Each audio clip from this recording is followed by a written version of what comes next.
Avant de débuter cette nouvelle vidéo qui va porter sur le Bénin, on voulait remercier toutes les personnes qui ont participé à notre initiative de vente de photos pour supporter la reconstruction du Maroc. Depuis notre dernière vidéo, on a sélectionné une association qui s'appelle Lab Oasis et qui œuvre depuis déjà très longtemps pour la reconstruction du patrimoine marocain, qui connaît très bien les techniques de construction dans l'Atlas. Voilà, on va te mettre le lien en description de cette vidéo, comme ça tu vas pouvoir aller voir les anciens projets et toutes les initiatives de cette association. En plus de ça, il y a plein de photographes professionnels qui ont voulu se joindre à notre initiative, donc il y a plein de nouvelles photos disponibles sur le site. On t'invite à aller les voir, elles sont magnifiques et n'hésitez pas à continuer à acheter des photos, ça nous fait très plaisir et je suis sûr qu'on va réussir à faire un super projet avec ça et que ça va beaucoup aider cette association Lab Oasis. Donc rendez-vous sur le site internet pour acheter les nouvelles photos. Puis la vidéo sur le Bénin va commencer maintenant. C'est un pays qu'on a adoré découvrir. Voilà, place à la vidéo. Salut et bienvenue dans une nouvelle vidéo. On se retrouve à Cotonou, mais on va pas rester ici très longtemps. On va rapidement aller dans le nord de Cotonou, dans un tout petit village qui se trouve à une trentaine de minutes avec ce magnifique bolide, car comme tu le sais, on a mis Ascarena dans un conteneur. Tout le monde a quitté le bureau, je suis le seul à rester. Ça, bon, combien de fois tu aimes les étrangers là, c'est bon là. C'est bon, je vais manger. Là, il est toujours au port de Lomé, il va bientôt aller sur le bateau. Et donc bref, on va circuler au Bénin avec cette magnifique voiture. On t'emmène dans un super village construit sur l'eau, Ganvié. Il commence à être assez connu, mais nous, c'est surtout d'architecture dont on va te parler. Et je sens qu'on va avoir beaucoup de choses à te dire. Hello, nous c'est Agathe et Mathieu, un couple d'architectes passionnés d'exploration et de construction en tout genre. Nous sommes partis à la découverte des paysages et des architectures méconnues du continent africain, à bord de notre vieux Defender nommé Ascarena. Paré au démarrage? Allez, on t'emmène avec nous.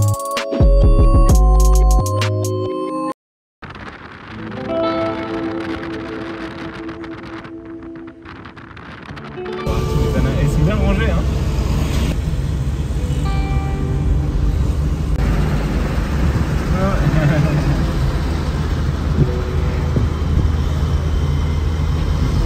La nouvelle Ferrari. Sur les ballons. On vient d'arriver, on vient de descendre de la voiture, on est assez impatients.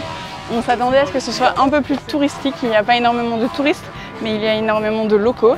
Et alors on va devoir prendre une barque parce qu'on va t'amener sur l'un des villages lacustres les plus grands d'Afrique, donc un village entièrement construit sur l'eau. On est à l'embarcadère du lac où se trouve le village, ou ce qui est devenu une nouvelle ville de Ganvié. Donc tu peux voir derrière moi, il y a tous les escaliers en fait qui amènent à toutes les barques. Comme tous les habitants vivent sur l'eau, le seul moyen de se déplacer, c'est d'y aller en barque. Alors ce qui est très intéressant aussi, c'est que Ganvié, ce n'est pas le seul village lacustre qu'il y a ici sur ce lac. Ganvié, il est vraiment connu parce que c'est le plus grand qu'on peut retrouver ici au Bénin. Donc bien évidemment, beaucoup te diront, on appelle ça la petite Venise de l'Afrique parce qu'on a tendance à appeler tout ce qui a un peu d'eau une petite Venise de quelque part. Et ce qui est très intéressant, c'est qu'il a été construit en plein milieu du lac pour une bonne raison. On va t'expliquer ça pendant notre visite, mais en attendant, je dois réussir à monter sur le bateau. Bonsoir.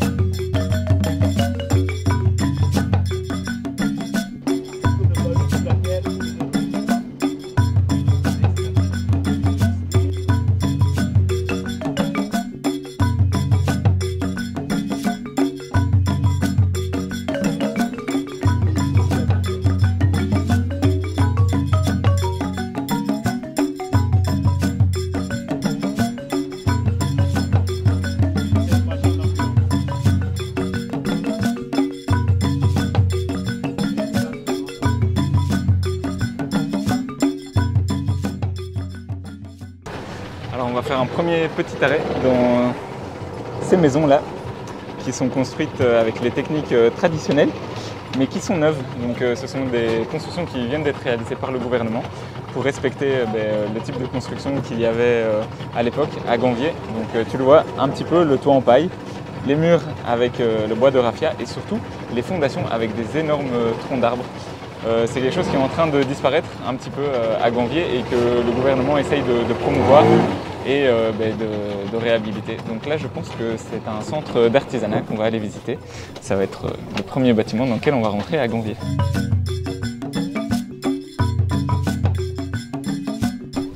Voilà. On vient te chercher au fond de l'eau. Ouais, ça va, je sais nager, ça devrait aller. Je vais réussir à filmer et marcher en même temps. Là, on est sur un petit escalier, juste ici, qui est sur l'eau. Donc on est vraiment en plein milieu de l'eau. On arrive ici que en bateau. Ici, tout le monde se déplace en pirogue.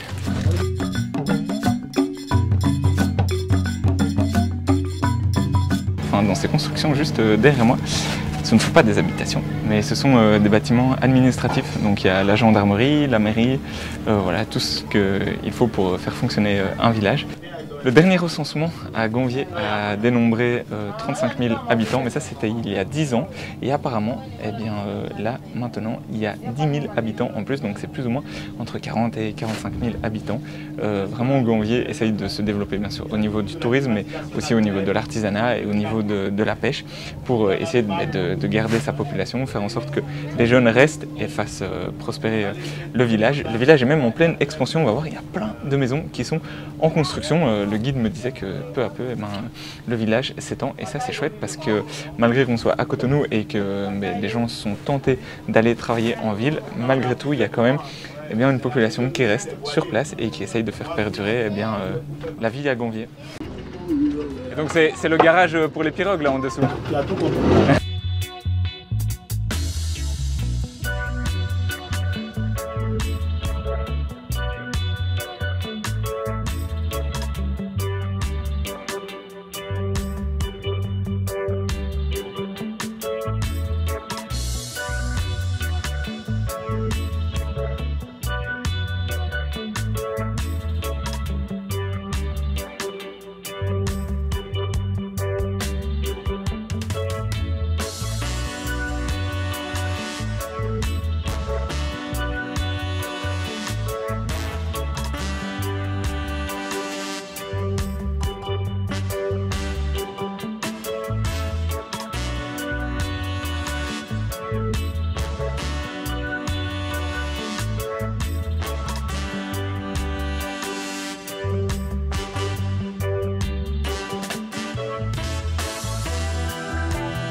C'est intéressant de comprendre pourquoi les gens sont venus ici s'installer sur le lac. À cette époque, vers le XVIIe siècle, le territoire du Bénin était en proie à des rivalités. Il y avait deux rois qui se faisaient la guerre et cette guerre, elle avait lieu au moment où les Portugais se sont installés sur les côtes pour faire du commerce. Donc au début, ils faisaient du commerce de matières premières et de denrées et ensuite, ils ont commencé le commerce d'esclaves qui s'est intensifié avec l'arrivée des Hollandais, des Anglais et des Français.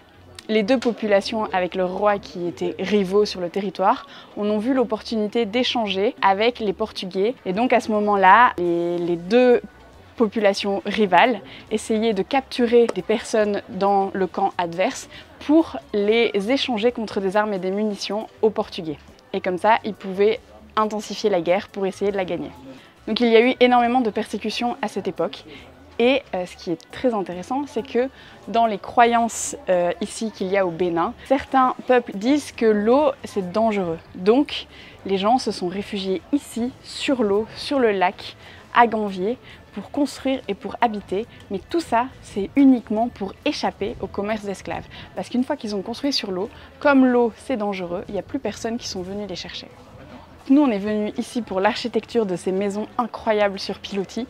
Mais comme tu peux le voir, en parlant d'architecture, on parle d'histoire. Parce que tout cet espace, toute cette ville a été créée uniquement pour échapper au commerce d'esclaves. Donc il faut quand même s'imaginer l'importance qu'a eu cet espace, ce lac ici au Bénin. Ça a sauvé énormément de monde. Et tout ça, c'est aussi très lié aux croyances. Et d'ailleurs, le nom du village, Ganvier, est aussi lié à cette histoire, parce que Gan, ça veut dire littéralement sauver, et Vier, ça veut dire collectivité. Donc c'est la collectivité qui a été sauvée. Donc ici, on s'est arrêté dans une auberge, donc on n'est plus sur la barque, on n'est plus sur l'eau, mais on est quand même encore sur l'eau parce que l'eau est sous mes pieds, il n'y a pas de sol en dur, il n'y a pas de terre, pas de terrain. Et donc, on peut ici admirer un petit peu les techniques de construction ancestrales, en fait, parce que dès leur arrivée, les habitants au XVIIe siècle, ils ont construit sur pilotis et sur l'eau. Donc ça, c'est très intéressant de le souligner, parce que souvent, on a l'habitude de voir des villages lacustres qui sont accolés à la terre, mais ici, pour des raisons historiques, pour échapper à la menace, ils ont vraiment construit au milieu de l'eau. Donc ils n'ont jamais cherché à se raccorder à la terre. La seule chose qui est sur la terre, c'est le cimetière. Donc voilà, ici on peut admirer un petit peu tous les matériaux qui sont utilisés. Donc ça va être facile, il n'y en a pas énormément. Il y a le bois, donc des grandes planches pour faire le sol, des énormes troncs de bois qui sont dans le sol. Donc on a pu voir différentes tailles de troncs de bois. Ceux qui ont la chance de trouver un gros tronc, ils mettent des gros troncs, mais sinon c'est souvent des morceaux de bois et énormément, comme une forêt de morceaux de bois. Parce qu'ici, il faut sortir du lac et aller sur la terre, essayer de chercher du bois bien évidemment pour construire. Et on a tous les murs qui sont faits avec le bambou de raffia. Donc ça, c'est plus facile à trouver. Ils arrivent à le trouver dans la région, alors que les grosses planches de bois qu'il y a au sol, ils vont plutôt les chercher au Nigeria. Le bambou de raffia, c'est très apprécié et encore très utilisé aujourd'hui parce qu'en fait, les lattes laissent passer un petit peu l'air. Ça ne peut jamais être complètement collé et fermé. Et ça, c'est très apprécié pour la ventilation. Actuellement, on a vu énormément de toitures en tôle. Et en fait, avant, bien évidemment, les toitures étaient faites de feuilles de palmier essentiellement. Mais c'était aussi un peu dangereux parce que les toitures prenaient feu assez régulièrement. Les toitures ont été pratiquement toutes remplacées par de la tôle. Il y a quelques exceptions, dont les premiers bâtiments qu'on a visités qui sont construits par le gouvernement. Ils ont remis au goût du jour ces toitures en feuilles de palmier, mais en dessous il y a quand même la tôle pour des raisons de sécurité qui sont assez évidentes aujourd'hui. Alors je ne sais pas si tu le vois derrière moi, mais il y a cette ligne là.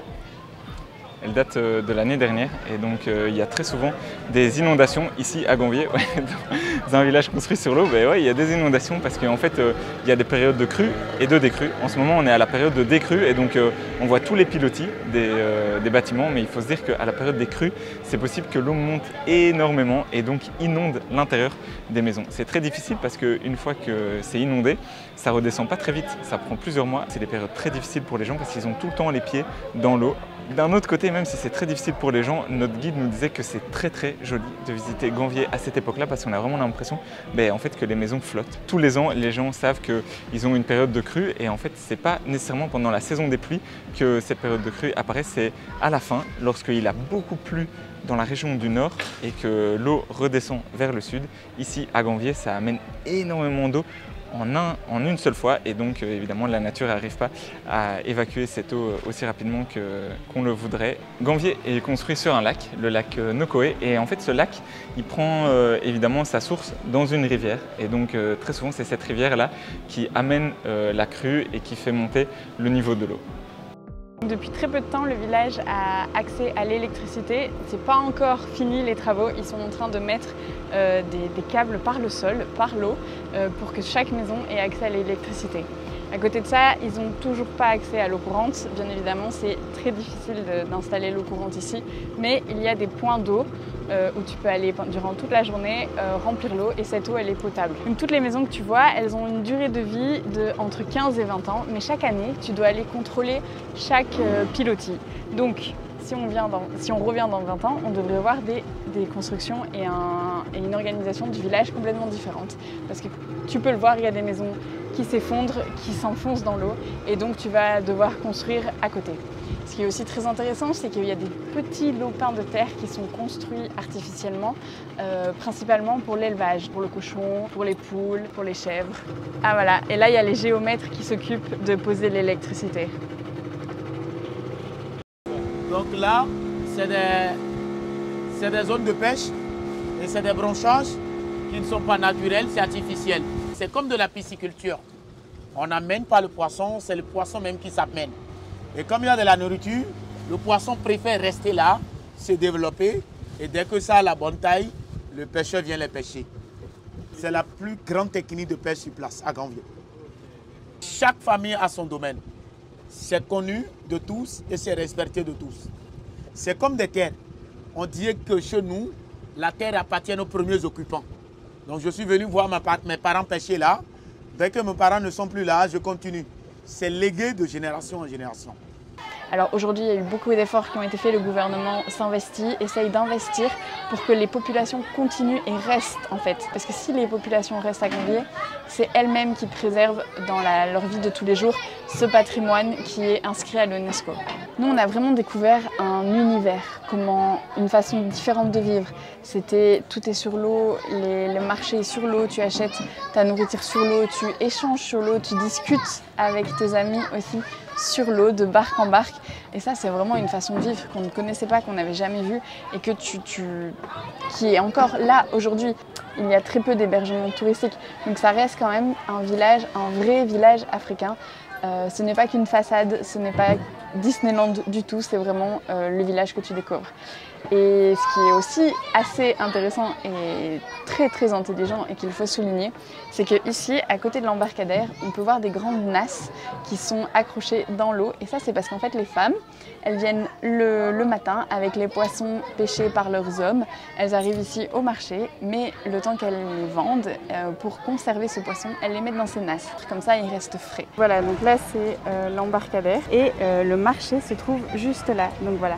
Donc en fait, les femmes que tu vois un peu plus loin là-bas, elles font l'aller-retour entre les nasses et le marché. Des nasses au marché, il y a quelques mètres, mais par contre, du marché au village, il y a 8 km. Donc l'électricité, elle date que d'il y a 6 mois, donc c'est très récent. Donc sans électricité, ça dit pas non plus de frigo, donc pas moyen de conserver le poisson. Donc si tu veux conserver le poisson, si tu ne veux pas le vendre tout de suite, tu es obligé de le faire fumer. Donc il y a aussi beaucoup de poissons fumés et à l'époque, ça crée énormément de problèmes et d'incendies parce que toutes les toitures étaient en feuilles de palmier comme on t'a dit.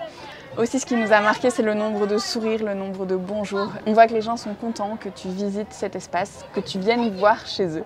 Et ça, c'est toujours très très appréciable. C'est quelque chose qu'on rencontre énormément en Afrique, qu'on a pu voir dans énormément de vidéos.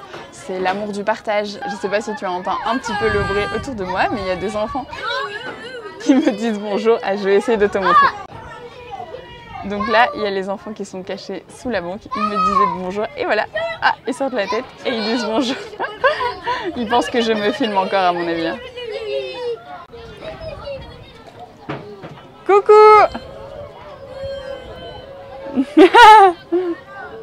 Bon, maintenant il est temps de quitter Jérémy. Merci Jérémy. Merci pour la balade. Et je vais aller retrouver les autres. Allez, c'est parti. Je sors de la barque. Essayez de ne pas me taper la tête. Wouh! Et voilà.